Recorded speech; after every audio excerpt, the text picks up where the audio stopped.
Gülüşüm gizli qalıb gözlərimin arxasında.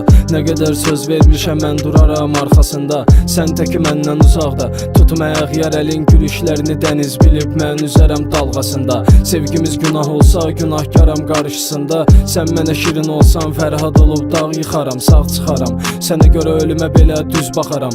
Təki sən məni gözlə o dağların arxasında. Sən mənim həsrətimin nəğməsisən, şairə təb gətirən o dərdlərin sahibisən. Unutmadım sənlə olan o günləri, unutmadım. İnan ki həsrəti çəkdim, ümidi qurutmadım.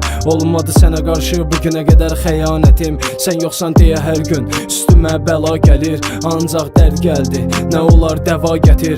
Gözlərim yolda qalıb gələk mehri məhəbbətim.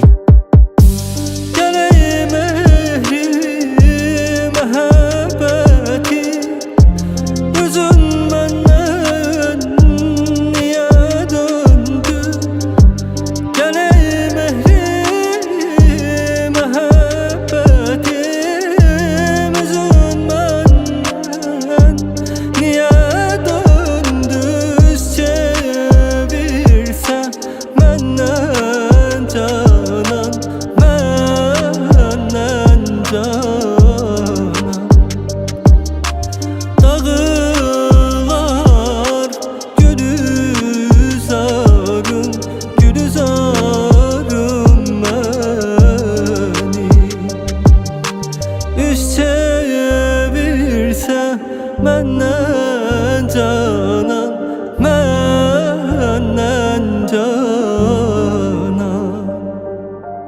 Dağlar gülü sarı, gülü sarı.